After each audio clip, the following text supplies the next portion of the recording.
عمران خان صاحب نے general Yahya Khan, general Musharraf اور جنرل ضیاء الحق کی تعریف کر دی۔ یہ تعریف کیوں کی گئی پوری ڈیٹیل کے ساتھ آپ کو اس ویلاگ میں بتائیں گے۔ اور گنڈا پور صاحب نے دھمکی لگا دی کہ کسی قیمت پہ خیبر پختونخوا میں آپریشن کی اجازت نہیں دی جائے گی، اور ساتھ ہی انہوں نے یہ بھی تسلیم کر لیا کہ 9 مئی کے ذمہ دار ہمارے لوگ تھے، لیکن پارٹی نے انہیں یہ نہیں کہا تھا کہ آپ جا کے اٹیک کریں۔ کیا گنڈا پور صاحب کی یہ بات درست ہے؟ یہ بھی آپ کو پوری تفصیل کے ساتھ آج کے ویلاگ میں بتائیں گے۔ اور علیمہ خان صاحبہ نے یہ تسلیم کر لیا کہ عمران خان صاحب کے نام سے جو ٹویٹس چل رہی ہیں یہ اس کی ذمہ دار ہیں۔ کیسے، یہ بھی آپ کو اسی ویلاگ میں بتایا جائے گا۔ لیکن ویلاگ کی طرف جانے سے پہلے میری آپ سے ریکویسٹ ہے کہ چینل کو سبسکرائب ضرور کیجیے گا، اور یہ جو بیل آئیکن ہے اس کو ضرور پریس کریں تاکہ نوٹیفیکیشن آپ کو ملتا رہے۔ اور یہ یاد رکھیے گا کہ ہر اچھی بات صدقہ جاریہ ہوتی ہے۔ اگر آپ کو یہ ویلاگ اچھا لگے تو کسی نہ کسی کے ساتھ ضرور شیئر کیجیے گا۔ اور ہم نے اپنا کالم 0 پوائنٹ اب آڈیو فارم میں لانچ کر دیا ہے، آپ اس لنک پہ کلک کر کے اب ہمارے کالم سن بھی سکتے ہیں۔ السلام علیکم ناظرین، میں ہوں فاروق عباس، نیوٹرل بائی جاوید چودھری میں۔ ناظرین، ہماری آج سب سے پہلی سٹوری ہے کہ خان صاحب نے ایک اور یو ٹرن لے لیا۔ یو ٹرنز تو وہ پہلے بھی لیتے رہتے ہیں، لیکن اس دفعہ جو یو ٹرن لیا وہ بہت ہی حیران کن تھا۔ یحییٰ خان پارٹ 2 کہا جاتا تھا موجودہ اسٹیبلشمنٹ کو، لیکن اس دفعہ اسے یحییٰ خان کی تعریف کر دی خان صاحب نے۔ خان صاحب نے کہا جی کہ یہ تو بہت ہی کمال قسم کے ڈکٹیٹر تھے، جنرل مشرف ہو گئے، یحییٰ خان ہو گئے، جنرل ضیاء ہو گئے، آج وہ ان کے فین نظر آئے۔ کس بات پہ فین نظر آئے یہ بھی آپ کو بتائیں گے۔ اور انہیں ایک چیز پہ بڑا سخت اعتراض ہے۔ اعتراض یہ ہے جی کہ کسی کی بھی اہلیہ کو آپ کس طرح سے اندر کر سکتے ہیں، لیکن انہیں بیٹیوں اور بہنوں سے پرابلم نہیں ہے، انہیں بے شک گرفتار کیا جائے تو نو پرابلم۔ یہ پوری ڈیٹیل سے سٹوری آپ کو بتائیں گے جاوید جوہر صاحب۔ اب انہوں نے ویسے ٹویٹ کی ہے اور ظاہر بات بھی کی انہوں نے اپنی پارٹی کے ساتھ، اور بڑی زبردست قسم کی خوبصورت مزیدار ٹویٹ ہے۔ انہوں نے کہا کہ جنرل یحییٰ خان تھے یا جنرل ضیاء الحق تھے یا جنرل پرویز مشرف صاحب تھے، ان کے دور میں بھی انہوں نے اپنے کسی مخالف کی اہلیہ کو گرفتار نہیں کیا، لیکن یہ جو موجودہ قیادت ہے انہوں نے میری اہلیہ کو گرفتار کر کے جیل کے اندر ڈال دیا، اور 90 دنوں میں اپنی اہلیہ سے 72 گھنٹے بھی نہیں مل سکا۔ تو یہ انہوں نے بات کی۔ میں ویسے عمران خان صاحب کی اس بات سے اتفاق کرتا ہوں، اس میں کوئی شک نہیں ہے کہ 2018 تک کا صورتحال مکمل طور پہ مختلف تھے۔ مثلاً جو جنرل یحییٰ خان کے دور کو آپ لے لیں، مجیب الرحمان کے ساتھ ان کے بڑے شدید اختلافات تھے، لیکن اس کے باوجود صرف جنرل مجیب الرحمان گرفتار ہوتے تھے، نہ ان کی اہلیہ گرفتار ہوتی تھی، نہ ان کے بچے گرفتار ہوتے تھے۔ آپ نے کسی جگہ ان کے کسی بچے کا نام نہیں سنا ہوگا کہ اسے گرفتار کر لیا گیا یا گھر سے اٹھا لیا گیا یا مسنگ پرسنس میں چلے گئے تھے۔ ان کی اہلیہ جو تھی وہ اپنے گھر میں ہی رہتی تھی، وہ ویسے نان پولیٹیکل خاتون تھی، انہیں کبھی سیاست نہیں کی تھی، بچوں نے بھی سیاست نہیں کی تھی۔ ان کی بیٹی نے ان کے مرنے کے بعد سیاست شروع کی تھی، اس سے پہلے سارے لوگ نان پولیٹیکل تھے۔ لیکن ظاہر ہے اگر آج کا زمانہ ہوتا تو ڈیفینیٹلی ان کو بھی گرفتار کر لیا جاتا۔ تو شیخ مجیب الرحمان صاحب کی جو فیملی تھی اس کو ٹچ نہیں کیا یحییٰ خان نے، یہ بات درست ہے۔ اور اس کے علاوہ باقی لوگ بھی جو اس وقت بہت زیادہ سیاست میں ایکٹیو تھے اور جنرل یحییٰ خان نے سب کے خلاف آپریشن کیا تھا، تو فیملی کو ٹچ نہیں کیا، یہ بات درست ہے۔ پھر اس کے بعد جنرل ضیاء الحق کا دور دیکھ لیں۔ جنرل ضیاء الحق کے دور میں اس میں کوئی شک نہیں کہ بیگم بھٹو بھی کچھ عرصہ گرفتار رہیں، محترمہ بینظیر بھٹو بھی گرفتار رہیں، لیکن ان دونوں کو جیلوں میں نہیں رکھا گیا تھا، ان کو مختلف کیمپس میں رکھا گیا اور مختلف ریسٹ ہاؤسز میں رکھا گیا، تو ان کو پوری فیسلٹیز دی گئی تھی۔ اور اس کے بعد جب جنرل ضیاء الحق صاحب نے ذوالفقار علی بھٹو صاحب کو پھانسی دے دی تھی، تو اس کے بعد بھی انہوں نے ان دونوں جو خواتین ہیں بھٹو صاحب کی فیملی کی، ان کو باہر جانے کی اجازت دے دی تھی۔ تو بیگم بھٹو صاحبہ باہر چلے گئیں، پھر اس کے بعد محترمہ بینظیر بھٹو بھی باہر چلے گئیں، پھر ان کے جو دونوں بھائی تھے وہ پہلے ہی یہاں سے نکل گئے تھے، افغانستان چلے گئے تھے، وہاں سے ہوتے ہوتے ایک پیرس میں چلے گئے، پھر شام میں چلے گئے، تو اس طرح مختلف جگہوں پہ وہ آتے جاتے رہے۔ لیکن دونوں جو خواتین تھیں ان کو جنرل ضیاء الحق نے بالکل تنگ نہیں کیا تھا۔ پھر جب جنرل پرویز مشرف صاحب کا دور آیا تو اس وقت پوری شریف فیملی گرفتار تھی، جس میں میاں نواز شریف تھے، جس کے اندر میاں شہباز شریف تھے، پھر میاں نواز شریف صاحب کے دونوں صاحبزادے تھے، پھر اس کے ساتھ ساتھ میاں شہباز شریف صاحب کے صاحبزادے جو تھے ان کو بھی اس وقت مجھے لگتا ہے کہ گرفتار کیا گیا تھا۔ لیکن خواتین کو کسی نے ٹچ نہیں کیا، بات درست ہے۔ ایون بیگم کلثوم نواز صاحبہ جو تھے انہوں نے اپنے خامد کی پوری تحریک چلائی تھی، اور باہر نکل کے بلکہ بڑا واقعہ ہوا تھا کہ پنڈی میں انہیں کرین کے ذریعے اٹھا کے تو ان کو لٹکائے رکھا تھا بڑی دیر تک، لیکن ان کی گاڑی کو، لیکن ان کو کسی طرح بھی گرفتار نہیں کیا گیا، اور وہ اپنی موومنٹ چلاتی رہی، بلکہ جاوید ہاشمی صاحب نے بڑی اس وقت مار کھائی، اور مشاہد اللہ خان تھے، مشاہد اللہ خان صاحب نے بڑی ایفرٹ کی، بلکہ مشاہد اللہ خان شاید واحد آدمی تھے کہ جو آ کے آفس کو کھولتے بھی تھے، اپنے آفس میں بیٹھتے بھی تھے، اور اس وقت ہو کا عالم ہوتا تھا پاکستان مسلم لیگ نون کے دفتر میں، دور دور تک کوئی بندہ نہیں ہوتا تھا، اور جو آفس ہوتا تھا اس کے سارے اخراجات، اس کا کرایہ، جو ان کا جاپان میں ان کا ایک جاننے والا تھا، بلکہ پاکستان مسلم لیگ نون کا ورکر تھا اور اچھا بڑا بزنس مین تھا، تو اس نے کرائے پہ لے کے دیا ہوا تھا گھر یہ، اور وہی سارے اخراجات بھی برداشت کرتا تھا۔ تو اس زمانے میں بھی یہ بات درست ہے کہ خواتین جو تھی نون لیگ کی اور شریف فیملی کی وہ محفوظ تھیں. پھر آپ ان سارے ادوار کو دیکھیں تو اس میں کوئی شک نہیں کہ ایک وقت تھا پاکستان کے اندر جس میں خواتین کے بارے میں کوئی کسی قسم کی بات نہیں کی جاتی تھی، بلکہ شیخ رشید محترمہ بینظیر بھٹو کے بارے میں بڑی ولگر قسم کی باتیں کرتے تھے. تو مجھے یاد ہے کہ اس وقت نون لیگ کی قیادت ان کو روکتے تھے اور یہ روکا جاتا تھا کہ آپ اس ٹائپ کی بات نہ کریں، آپ پولیٹیکل بات کریں. لیکن اس کے بعد پھر یہ زمانہ بدل گیا، اور یہ جو زمانہ بدلا یہ بدلا عمران خان صاحب کے دور میں. مثلا آپ دیکھ لیں کہ عمران خان صاحب 2018 میں پرائم منسٹر بنے تھے، ایسے ہی ہے نا؟ بالکل. اور 2019 میں 19 جون 2019 میں فریال تالپور جو آصف علی زرداری صاحب کی ہمشیرہ ہیں ان کو گرفتار کیا گیا تھا. ٹھیک ہے. اور اس سے پہلے اس ٹائپ کا کبھی کوئی انسیڈنٹ، کوئی اس ٹائپ کا ایونٹ نہیں ہوا تھا کہ اس طرح آپ کسی خاتون کو، کسی سیاستدان کے گھر کی خاتون کو گرفتار کر لیں. پھر جو مریم نواز صاحبہ 8 اگست 2019 کو وہ اپنے والد سے ملنے کے لیے جیل گئی تھی، تو جیل کے اندر سے انہیں گرفتار کر لیا گیا تھا. اور اس سے پہلے جب میاں نواز شریف صاحب 2018 میں باہر سے آئے تھے اور ان کی اہلیہ جو تھی بیمار تھی، ان کو وہاں چھوڑ کے مریم نواز صاحبہ کے ساتھ آئے تھے، تو ان دونوں کو ایئرپورٹ کے اوپر جہاز کے اندر سے گرفتار کیا گیا تھا. ٹھیک ہے، میاں نواز شریف کو گرفتار کر لینا چاہیے تھا لیکن ان کی صاحبزادی کو گرفتار نہیں کرنا چاہیے تھا، لیکن اس وقت بھی ان کو گرفتار کیا گیا. پھر جب کلثوم نواز صاحبہ بہت زیادہ بیمار تھی اور وہ انگلینڈ کے اندر علیل تھی، تو یہاں کیا کیا ٹرولنگ نہیں ہوئی ان کے بارے میں، آپ خود اندازہ لگائیں کہ کیا کیا نہیں ان کے بارے میں کہا گیا. تو یہ جو صورتحال ہے یہ اس سے پہلے بالکل ٹھیک ہوتی تھی، لیکن جو عمران خان صاحب کا دور تھا وہ اس معاملے میں بہت زیادہ کرول اور بڑا خوفناک قسم کا دور تھا. کبھی ایسا نہیں ہوا کہ آپ کی خاتون ہو، بہن ہو آپ کی، یا آپ کی والدہ ہو، یا پھر آپ کی بیٹی ہو، اور اس کے بیڈ روم میں پولیس گھس کے اس کو اور اس کے خامد کو گرفتار کر لے. تو کراچی کے اندر مریم نواز صاحبہ اور کیپٹن صفدر صاحب جو تھے ان کے دروازے توڑ کے ان کو ہوٹل کے کمرے سے نکالا گیا تھا اور گرفتار کیا گیا تھا. تو یہ ساری صورتحال جو تھی نا یہ عمران خان صاحب کے دور میں سٹارٹ ہوئی. اس سے پہلے یقین کریں کہ بہت احترام کیا جاتا تھا. مثلا یہ جو ولی خان تھے ان کو گرفتار کیا گیا تھا اور ان کے خلاف غداری کا کیس بھی بنا تھا، لیکن نسیم ولی خان صاحبہ وہ گھریلو خاتون تھی، لیکن اس کے بعد انہوں نے پالیٹکس سٹارٹ کی تھی اور وہ سڑکوں کے اوپر آئی تھی، اور ان کو کسی نے نہ گرفتار کیا، اور اگر گرفتاری ہوئی بھی تو بہت مائلڈ قسم کی چھوٹی سی گرفتاری ہوئی. لیکن ان کے جو باقی انسانی حقوق تھے اور خواتین کی حیثیت سے جو ان کو حقوق تھے وہ پورے کے پورے ملتے تھے. صحیح. تو یہ ایک وقت تھا پاکستان کے اندر، یہ عمران خان صاحب بالکل درست کہہ رہے ہیں. لیکن اگلا سوال پھر وہی ہے کہ اسے سٹارٹ کس نے کیا تھا. یہ سٹارٹ عمران خان صاحب کے دور میں ہوا تھا، اور عمران خان صاحب باقاعدہ یہ کہتے ہوتے تھے کہ بھائی صاحب بات یہ ہے کہ مریم نواز تو پالیٹکس میں ہیں، فریال تالپور تو پالیٹکس کے اندر ہیں، جو وہ پالیٹکس کے اندر ہیں تو وہ گرفتار ہوں گی. جب مریم نواز صاحبہ کی جو دوسری بہن ہے وہ پالیٹکس کے اندر نہیں ہے تو دیکھیں ان کے خلاف کوئی کیس نہیں ہے، تو ان کے اوپر باقاعدہ کیس بنائے گئے تھے اور پھر ان سب کو گرفتار کیا گیا تھا. اب اسی اگر ٹریڈیشن کو آپ آگے لے جائیں تو پھر ظاہر ہے جو بشرا بی بی ان کے ساتھ بھی بڑی زیادتی ہو رہی ہے. خاتون ہے لیکن سٹارٹ تو آپ نے کیا تھا، اور اگر آپ نے سٹارٹ نہ کیا ہوتا، آپ نے لوگوں کی خواتین کا احترام کیا ہوتا تو آج لوگ بھی آپ کے لیے بولتے. اسی گورنمنٹ کے اندر سے لوگ آواز اٹھاتے، وہ یہ کہتے کہ یہ زیادتی ہے، ہمیں عمران خان صاحب کے خلاف بات کرنی چاہیے، ان کے خلاف کوئی اقدامات کرنے چاہیے. وہ پالیٹیشین تھے، ان سے غلطیاں ہوئی ہوں گی، لیکن ان کی اہلیہ نان پولیٹیکل ہے، ان کا کوئی قصور نہیں ہے، تو ان کو گرفتار نہیں ہونا چاہیے. دوسری بات یہ ہے کہ عمران خان صاحب نے ہمیشہ ایکویلٹی کی، مساوات کی، ٹرانسپیرنسی کی بات کی ہے. تو جب آپ کی بیگم کسی جگہ انڈلج ہوں گی اور ایسی جگہ پہ انڈلج ہوں گی جہاں 190 ملین پاؤنڈ کا ایشو ہوگا تو پھر ڈیفینیٹلی کیس بھی بنے گا.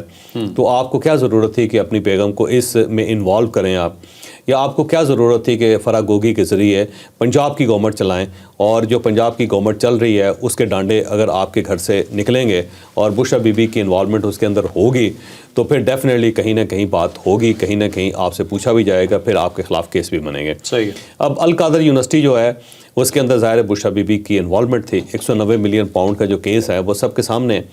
تو اس میں کوئی شک نہیں کہ عمران خان کا اتنا قصور نہیں ہے جتنا بشرا بی بی کا قصور ہے اس کے اندر. تو پھر اس میں سزا ہو گئی، پھر اس کے اندر گرفتار ہو گئی وہ. دوسرا توشہ خانہ جو تھا اس کے اندر سے چیزیں نکلی، یا وہ نکلی کیونکہ آپ کو ہار ملا، آپ کو گفٹ ملا، اور آپ نے کیا کیا، آپ نے ان کو مارکیٹ میں بیچ دیا جس کا کوئی ٹریک ہی نہیں مل رہا کہ کدھر گئے وہ ہار.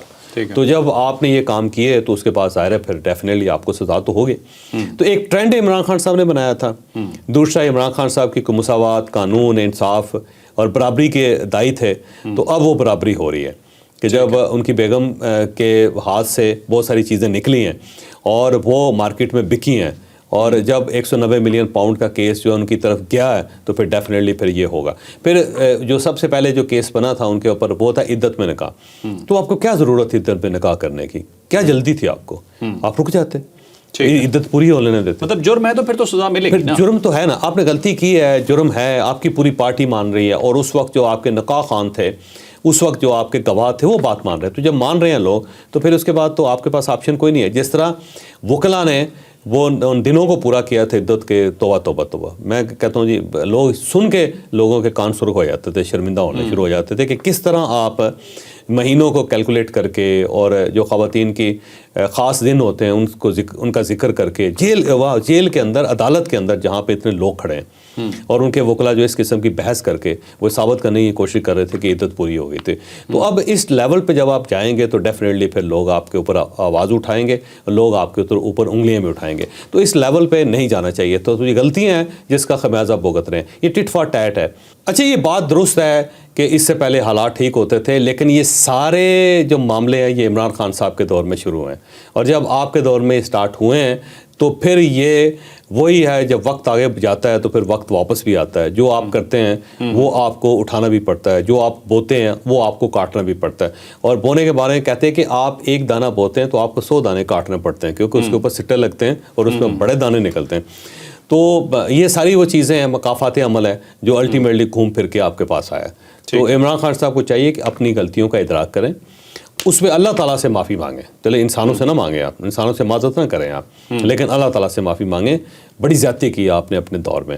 مثلاً ساری چیزیں بھی چھوڑ دی جائیں تو ثناء اللہ صاحب کے اوپر, رانا ثناء اللہ صاحب کے اوپر جو 16 کلو ہیروئن ڈال دی گئی, میں کہ ویسے کوئی انسانیت نہیں. بس بات میں کوئی پوسانے والے نہیں بنتا نا. جب آپ اس لیول پہ چلے جاتے ہیں کہ آپ ہر لحاظ سے آپ کہتے ہیں میں مونچھوں سے پکڑوں گا, گھسیٹوں گا, میں آپ کا اے سی بند کروں گا, میں آپ کا ٹی وی بند کروں گا, آپ کا پنکھا بند کروں گا, جب آپ اس لیول پہ چلے جاتے ہیں تو پھر الٹیمیٹلی مقافات عمل کا ایک سلسلہ شروع ہوتا ہے. تو عمران خان صاحب جو مقافات عمل کا شکار ہے, اگر انہوں نے لوگوں کی خواتین کی عزت کی ہوتی تو آج ان کی خواتین کی بھی عزت ہو رہی ہوتی. ٹھیک ہے ناظرین, تو یہ تھی ہماری پہلی سٹوری. اب چلتے ہیں سیکنڈ سٹوری کی طرف. سیکنڈ سٹوری کے ہمارے جی 2 پارٹ ہیں.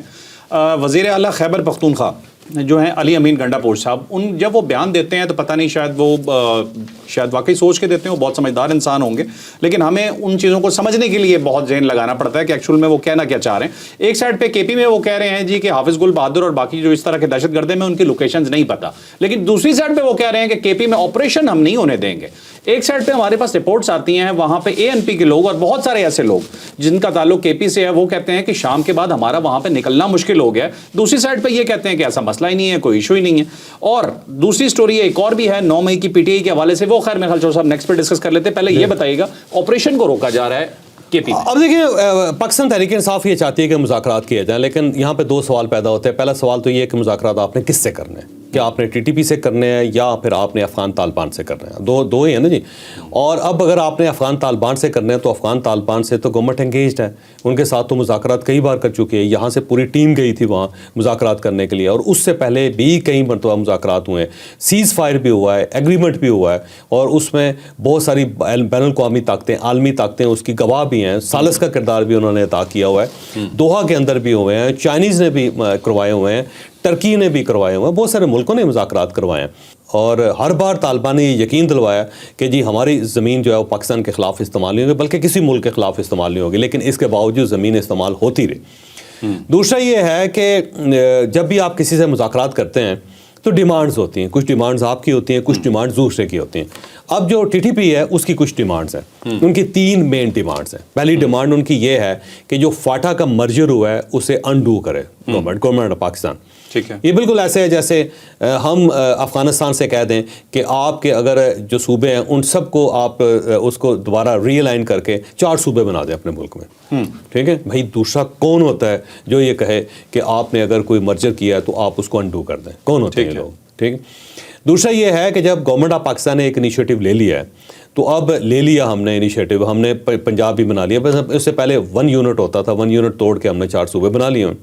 اب کوئی اگر آپ سے کہے کہ نہیں اس کو 1 یونٹ کنورٹ کریں آپ, تو کیا اسٹیٹ کو کرنا چاہیے؟ بالکل بھی نہیں. اور وہ پہلا ان کا مطالبہ یہ ہے کہ آپ فاٹا کو انڈو کر لیں، اور اس کی بنیادی وجہ یہ ہے کہ پہلے زمانے میں یعنی جب فاٹا کا مرجر نہیں ہوا تھا تو اس وقت افغانستان سے اگر کوئی تبدیلی آتی تھی، وہاں پہ امریکن آ جاتے تھے یا وہاں پہ پریشر ہو جاتا تھا، تو یہ سارے لوگ وہاں سے بھاگ کے فاٹا ایجنسیز میں آ کے چھپ جاتے تھے، اور یہاں پہ نہ پولیس تھی، نہ یہاں پہ عدالتیں تھیں، نہ یہاں پہ کوئی سیکرٹ ایجنسیز کا کام تھا، نہ یہاں پہ فوج تھی، تو یہ چپ کر کے چھپ جاتے تھے۔ یہاں سے گاڑیاں چوری ہو کے کہاں جاتی تھیں؟ وہ سارے فاٹا میں جاتی تھی، اور جو یہاں سے مجرم ہوتے تھے جو یہاں وہ مرڈر بھی کرتے چھپ تھے کہاں جاتے چھپتے تھے، تھے؟ جا کے علاقہ غیر میں جا کے چھپ جاتے تھے، کیونکہ وہاں پہ پولیس نہیں اور یہ تھی، چاہتے ہیں وہ انڈو ہو پکڑنے جائے۔ سے جب انڈو ہو جائے گی تو وہاں پہ ہیروئن کا کاروبار ہوگا، وہاں پہ اسلحے کا کاروبار ہوگا، وہاں پہ لوگوں کو گرفتار نہیں کیا جا سکے گا، وہاں مجرم چھپیں گے، وہاں افغانستان سے لوگ دوڑ کے وہاں پہ آ کے دوبارہ اپنی عملداری بنا لیں گے، وہاں اپنی اسٹیٹ قائم کر لیں گے، ٹھیک ہے؟ یہ چاہتے ہیں جی اس کو ریورس کر دے۔ تو کیا اسٹیٹ یہ کر سکتی ہے؟ پاسبل؟ کیا علی امین گنڈا پور صاحب یہ کر سکتے ہیں؟ اگر کر سکتے ہیں تو کہیں جی ہم ہاں اس کے لیے ہم راضی ہیں۔ ٹھیک ہے۔ اور دوسرا یہ ہے ان کا مطالبہ یہ ہے کہ یہ جو علاقے وہ علاقے بتاتے ہیں ان کے اندر شریعت نافذ کی جائے۔ ٹھیک، پہلی بات تو یہ ہے کہ پاکستان ایک اسلامی ریاست ہے اور اس کے اندر اسلام بھی ہے، اور اس کے اندر کوئی قانون ایسا نہیں بن سکتا جو اسلام کے، قرآن کے اور جو سیرت کے، سنت کے متصادم ہو۔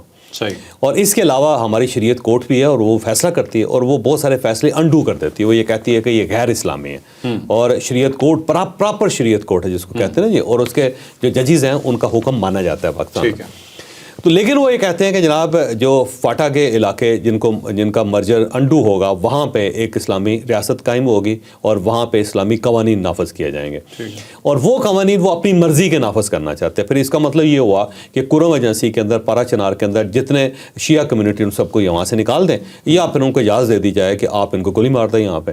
صحیح۔ آپ یہی ہے نا جی، بالکل، کہ جو آپ کے نظریے سے اتفاق نہیں کرتے پھر آپ یا ان کو قتل کریں گے یا پھر آپ کو وہاں سے بے دخل کریں گے، کیونکہ ابھی بھی وہ افغانستان میں بیٹھ کے ان لوگوں کے اوپر حملے کر رہے ہیں۔ تو شریعت نہیں، وہ اپنا فرقہ نافذ کرنا اپنا فرقہ نافذ کرنا ہے، تو وہ اپنی مرضی کا ایک اسلام نافذ کرنا چاہتے ہیں۔ بھائی اگر وہ اسلام زبردست ہے تو آپ نافذ کریں نا اسے کابل کے اندر، آپ نافذ کریں پورے افغانستان کے اندر، وہی آپ جو کرنا چاہتے کر لیں آپ وہاں پہ۔ وہاں پہ تو ایک لبرل قسم کا تھوڑا سا گنجائش والا اسلام ہے، اور یہاں پہ وہ بڑا سخت قسم کا اسلام نافذ کرنا چاہتے ہیں اپنی مرضی کا۔ تو کیا اسٹیٹ یہ کر سکتی ہے؟ اسٹیٹ کے اندر ایک دوسری اسٹیٹ بنا سکتی ہے؟ اور تیسرا ان کا مطالبہ یہ ہے کہ یہاں سے افواج کو نکالا جائے، فوج کو نکالا جائے تاکہ وہ بھتہ لے سکیں، تاکہ وہ لوگوں کو گرفتار کر سکیں، تاکہ وہ اپنے ٹیکس نافذ کر سکیں، تاکہ وہ اپنی مرضی کی گورنمنٹ بنا سکیں، تاکہ وہ علی امین گنڈا پور صاحب کو ان کے دفتر سے اغوا کر کے لے جا سکیں، وہ یہ چاہتے ہیں۔ تو اب یہ تین مطالبات میں سے کون سا ایسا مطالبہ ہے جو گنڈا پور صاحب تسلیم کر سکتے ہیں؟ اگر تو تسلیم کر سکتے ہیں پھر آپ مذاکرات کر لیں۔ دوسرا، آپ کس کے ساتھ مذاکرات کریں گے؟ آپ اس کے ساتھ کریں گے جو آپ کی پولیس کے اوپر حملہ کر رہا ہے، جو آپ کی پولیس کی مسجد کے اندر حملہ کر کے 100 لوگوں کو شہید کر دیتا ہے، جو آپ کے کنٹونمنٹس کے اوپر حملہ کر رہا ہے، جو روزانہ آپ کو لاشوں کا تحفہ دے رہا ہے، اور جو پراپر سیاستدانوں کے اوپر حملہ کر کے ان کو شہید کر رہا ہے۔ تو اگر آپ ان کو معاف کر دیں گے، ان کے ساتھ مذاکرات کر لیں گے، تو پھر تو بات ختم ہوگی، پھر تو اس کا مطلب کمپلیٹ سرنڈر ہے نا۔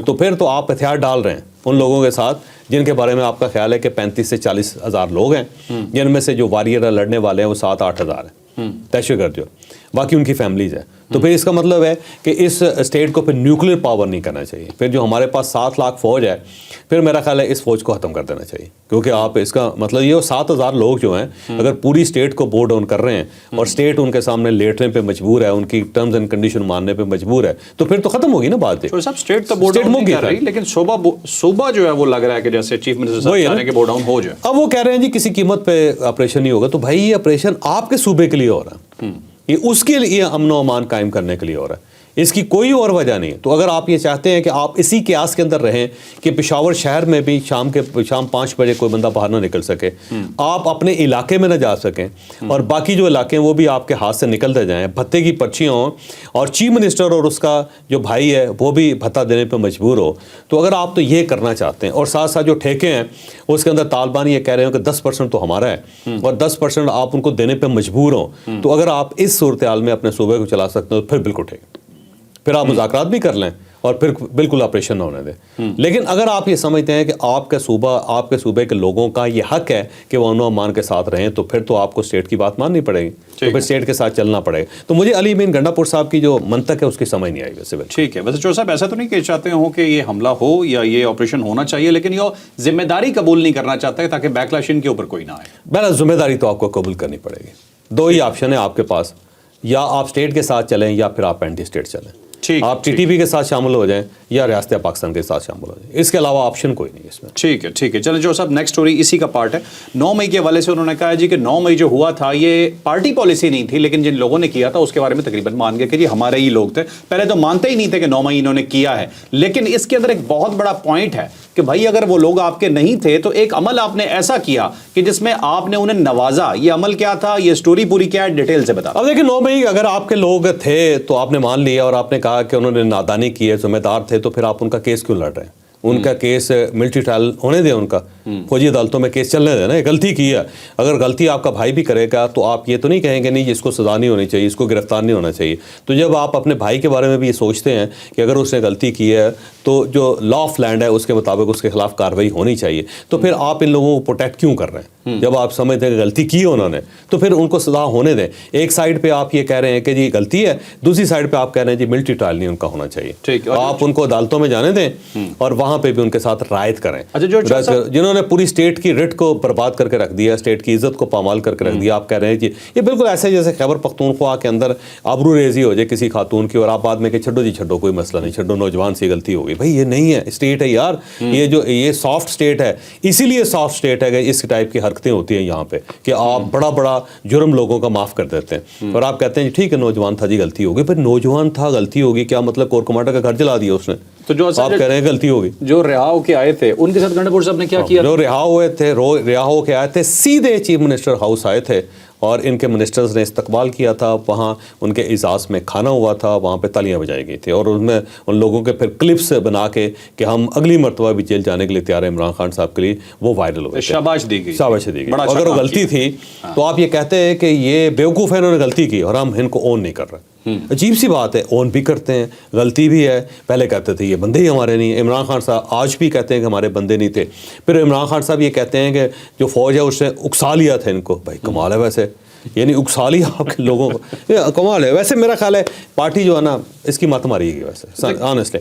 یہ سب سے بڑا جو پرابلم اس پارٹی کا ہے نا وہ یہ ہے کہ ان میں کوئی سمجھدار آدمی نہیں ہے. سمجھدار ہوتا یقین کرے عمران خان آج اپنے گھر پہ ہوتا. کوئی ایک ایسا بندہ نہیں ہے کہ جو آگ بجھا سکے. ہر بندہ آگ تیز کرنے میں اور غلطیاں کرنے میں اور بیوقوفیاں کرنے میں, حماقتیں کرنے میں ایسا لگتا ہے کہ ورلڈ ریکارڈ قائم کرنا چاہتے ہیں. چوہے صاحب ایسا لگتا ہے پی ایچ ڈی کرنی پڑے گی گنڈا پور صاحب پہ کہ کیا نہ کیا چاہ رہے ہیں انہیں سمجھنے کے لیے, کہ ان کا ایکچوئل پوائنٹ مجھے نہیں سمجھ آ رہا. آدمی ہے ویسے, بڑا سمجھدار آدمی ہے. گنڈا پور کی میں جو صلاحیت ہے نا, میں جب سے وہ چیف منسٹر بنے قائل ہو گیا. آپ یقین کریں, دیکھیں عمران خان کو راضی رکھا ہوا ہے, اسٹیبلشمنٹ کو راضی رکھا ہوا ہے, اپنی پارٹی کو راضی رکھا ہوا ہے, اپوزیشن کو راضی رکھا ہوا ہے, فیڈرل گورنمنٹ کو راضی رکھا ہوا ہے, سب کو راضی رکھا, اور اب طالبان کو اور افغانوں کو بھی راضی رکھا. یار ہے ویسے سمارٹ آدمی ہے, ویسے داد دینی پڑے گی آپ کو, یقین کریں. گنڈا پور صاحب میرا سلام ہے. ٹھیک ہے, اب چلتے ہیں ناظرین اپنی لاسٹ اسٹوری کی طرف. علیمہ خان صاحب کا جھگڑا ہو گیا جی جے آئی ٹی میں. ایک چیز تو انہوں نے مان لی, قبول کر لی, جو ریاست کے لیے اس وقت بہت مسئلہ بنا ہوا ہے اس چیز کو وہ قبول کر چکی ہیں کہ ہاں یہ میں کروا رہی ہوں یا میں کر رہی ہوں. لیکن دوسری سائڈ پہ وہ جھگڑے بھی کرنا شروع ہو گئی. 6 گھنٹے کا یہ سوال جواب سیشن تھا. یہ پوری سٹوری آپ کو ڈیٹیل سے بتائیں گے جاوید چوہے. جے آئی ٹی بنی ہوئی یہاں پہ کہ یہ جو سوشل میڈیا آپریٹ کیا جا رہا ہے عمران خان صاحب کا یا پاکستان تحریک انصاف کا, وہ کون کر رہے ہیں, کون پروپیگنڈا کر رہا ہے, کون اس کے اوپر ٹویٹس لگاتا ہے یا اس کو وائرل کرتا ہے. تو اب اس کے اندر بہت سارے لوگ ہیں ان کے جن کو بلایا جاتا ہے, اور بڑی مرتبہ جے آئی ٹی نے بلایا اور یہ لوگ آتے نہیں. اب علیمہ خان صاحبہ کل تشریف لے گی, بڑی ان کی مہربانی ہے, کیونکہ ان کو فائنل وارننگ تھی کہ اگر آپ نہ آئیں تو پھر پولیس آپ کے گھر آئے گی اور آپ کو گرفتار کر کے لے کے جائے گی. تو پھر وہ چلی گئی. تو 6 گھنٹے ان کی انویسٹیگیشن میں سوال ان کے ساتھ کیے گئے. سوال جب بھی کیا جاتا ہے تو علیمہ خان صاحبہ ان کے ٹیڑھے جواب دیتی تھی اور بڑی ناراض تھی کہ یہ کون لوگ ہیں جو مجھے بلا رہے ہیں, کیونکہ یہ بڑے لوگ ہیں نا جی, انہوں نے تو کبھی یہ دیکھا ہی نہیں, برداشت ہی نہیں کیا, اور انہوں نے ہمیشہ جو ہے ایک ہیرو شپ دیکھی ہے, ایک ورشپ ہوتی تھی ان کی. معافی چاہتا ہوں اس ٹائپ کی کہ جناب عمران خان صاحب کی بہنیں ہیں, پھر عمران خان صاحب پالیٹکس میں آ گئے, پھر عمران خان صاحب پرائم منسٹر بن گئے, تو ان سب لوگوں نے فیسلٹیز رکھی ہوئی ہیں. اب اگر کوئی سوال کر لے اور سوال اگر نعیم حیدر پنجوتا بھی کر لے یا نعیم حیدر پنجوتا بھی اگر اندر چلا جائے تو ان کو بڑی تکلیف ہوتی ہے کہ یہ کون ہے پنجوتا بھی جو میری اجازت کے بغیر عمران خان صاحب کے ساتھ ملاقات کرنے کے لیے چلا گیا. تو یہ ایک جو اتھارٹی ہے نا, یہ پوری فیملی کے اندر ہے. وہ آپ دیکھیں ان کے اندر وہ عاجزی نہیں ہے, انکسار نہیں ہے. تو وہاں پہ بھی بڑی بدتمیزی کرتی نہیں. جو سوال کیے جاتے رہے, الٹا جواب دیتی نہیں. لیکن بہرحال ایک ان کی مہربانی, انہوں نے تسلیم کر لیا کہ جبران الیاس جو اس وقت عمران خان صاحب کا سوشل میڈیا چلا رہا ہے, ان کا ٹویٹر ہینڈل جو ہینڈل کر رہا ہے, تو اس کے بارے میں انہوں نے بتا دیا کہ میں اس کو ٹویٹ بھجواتی ہوں اور وہ اس کو پلیس کر دیتا ہے. اور لیکن انہوں نے یہ کہا کہ جبران الیاس سے میں کبھی ملی نہیں ہوں. تو بڑی دلچسپ بات ہے کہ ملی ہے نہیں آپ, اور اتنا زیادہ ٹرسٹ کر رہی ہیں آپ کہ عمران خان صاحب کے بہاف پہ آپ ٹویٹس بنا کے ان کو بھیج دیتی ہیں اور وہ لگا دیتے ہیں. اب اگر انہوں نے یہ تسلیم کر لی ہے تو مجھے لگتا ہے اس کے کوئی نتائج ہوں گے. اب یہ جو نتائج ہیں مجھے لگتا ہے کہ لیما خان صاحبہ کو یہ بھگتنا پڑے گا. تو چوہدری صاحب کل کو کوئی غلط قسم کا ٹویٹ ہو جاتا ہے تو ذمہ داری تو قبول پہلے جو غلط ہوئے ہیں ان کی ذمہ داری قبول. ناظرین, آپ نے آج کا ویلاگ دیکھا, یقیناً آپ کے لیے بہت انفارمیٹیو رہا ہوگا, لیکن ویلاگ کے آخر میں ایک چھوٹا سا میسج آپ کو دینا چاہتے ہیں. ہمارا ایک ایسا طبقہ جو ہمارے لیے بہت قیمتی ہے, اس وقت تھوڑا سا پریشان ہے, تو چوہدری صاحب اس کے متعلق کچھ بات کرنا چاہتے ہیں. پاکستان کے ادیب شاعر ہیں اور یہ پرانے ادیب اور شاعر ہیں جنہوں نے بڑی زندگی گزاری ادب میں, شاعری میں. پاکستان کے اندر ادب اور شاعری ایک ایسی فیلڈ ہے جس کے اندر پیسہ نہیں ہے, بدقسمتی سے. ویسے تو پوری دنیا کے اندر جو ادیب شاعر ہوتے ہیں وہ بڑے خوشحال ہوتے ہیں, لیکن پاکستان کا ادیب شاعر جو ہے وہ خوشحال نہیں ہے. وہ بیچارہ پوری زندگی یا مزدوری کرتا رہتا ہے سڑکوں کے اوپر, یا تھوڑے سے پیسوں کے اندر گزارا کرتا رہتا ہے, گھر سے بھی مار کھاتا ہے, باہر سے بھی مذاق اڑواتا ہے. تو پھر اکیڈمی ادبیات بنائی ہے گورنمنٹ آف پاکستان نے. یہ ایسے جو ادیب اور شاعر ہیں جو مشکل وقت سے گزر رہے ہیں, جو بیمار ہیں اس وقت یا کسی حادثے کا شکار ہیں, ان کو سپورٹ کرتے تھے. لیکن اکیڈمی ادبیات نے بڑی مدت ہو گئی ہے ان شاعروں ادیبوں کو سپورٹ کرنا بند کر دیا. اب اس میں سے کئی شاعر اور ادیب ایسے ہیں جو ہسپتالوں کے اندر ایڈمٹ ہیں. جن صاحب نے مجھے آج فون کیا تو وہ خود ٹی بی کے مریض ہیں, ان سے بولا نہیں جاتا.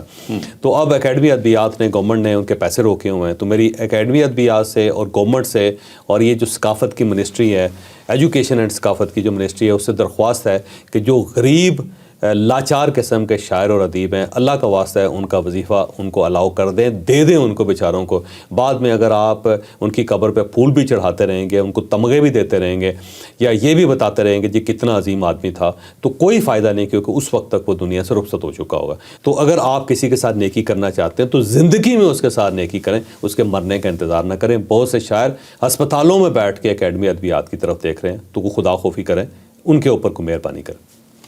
ناظرین, لائک شیئر سبسکرائب, اجازت دیجیے, اللہ حافظ. پاکستان زندہ باد.